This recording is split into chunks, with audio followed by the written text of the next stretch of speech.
मैं डॉक्टर शैलजा जायसवाल महात्मा गांधी विद्या मंदिर संचालित MSG महाविद्यालय में सहयोगी प्राध्यापिका के रूप में कार्यरत हूँ। सावित्रीबाई फुले पुणे विश्वविद्यालय के MA द्वितीय वर्ष के 3rd सेमेस्टर के पाठ्यक्रम में निर्धारित आधुनिक काव्य के अंतर्गत इकाई 1 के प्रथम कवि मैथिली शरण गुप्त का महाकाव्य साकेत है। इसके 9वें सर्ग के विश्लेषण को मैं यहाँ प्रस्तुत कर रही हूँ।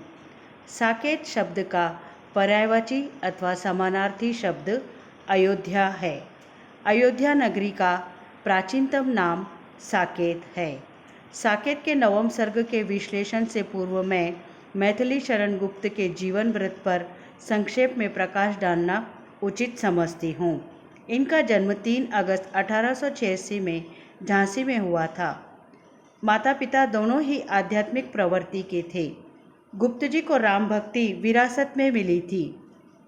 साहित्यिक एवं काव्यात्मक परिवेश में इनका पालन पोषण हुआ। इनके पिता प्रसिद्ध कवि और संगीतक थे। इस तरह बचपन से ही राममयता इनके अंतरंग में समाई हुई थी। साकेत महाकाव्य में 12 सर्ग है। इन 12 सर्गों में राम की कहानी है।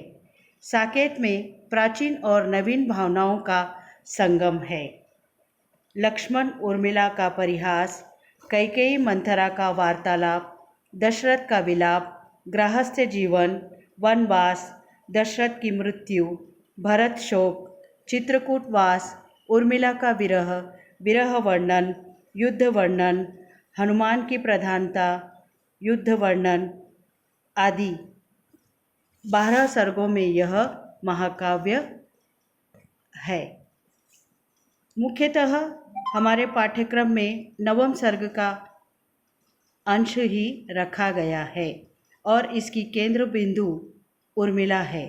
उर्मिला का विरह वर्णन 9वें सर्ग का मूल तत्व है। पाठ्यक्रम के अंतर्गत मैथिली शरण गुप्त के साकेत महाकाव्य के भावपक्ष एवं कलापक्ष अर्थात संवेदना एवं शिल्प को रखा गया है। संवेदना काव्य का आदर्श होता है। संवेदनहीन मनुष्य मनुष्य नहीं पाषाण होता है। मनुष्य एक संवेदनशील प्राणी है। कवि या लेखक अपने आसपास जो वेदना देखता है, दुख और पीड़ा को देखता है, उसमें अपनी संवेदनाओं द्वारा अनुभूति प्राप्त करता है। यही संवेदनाएं, अनुभूतियाँ उसकी भावनाओं द्वारा साहित्य में प्रकट होती है और वह इन्हीं भावनाओं को कृति के रूप में अभिव्यक्त करता है। यही कृति का भावपक्ष कहलाता है। कलापक्ष के अंतर्गत शिल्प विधान होता है। जैसे एक शिल्पकार अपनी कला द्वारा पत्थर को सुंदर मूर्ति का आकार देता है, उसी प्रकार कवि अपनी कला द्वारा अपने भावों को गढ़ता है, उसे सुंदर आकार देता है।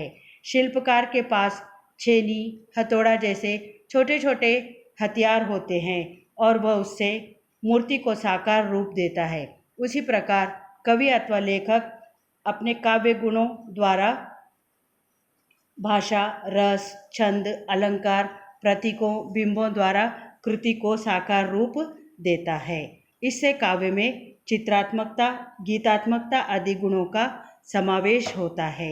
यही कारण है कि सूरदास के वात्सल्य वर्णन में बालकृष्ण हमारे सम्मुख उपस्थित होते हैं, तुलसी के राम सीता हमारे सम्मुख उपस्थित होते हैं, प्रसाद की श्रद्धा, साकेत की उर्मिला, यशोधरा, प्रिय प्रवास की राधा आदि हमारे सम्मुख उपस्थित होकर हमें द्रवीभूत करते हैं।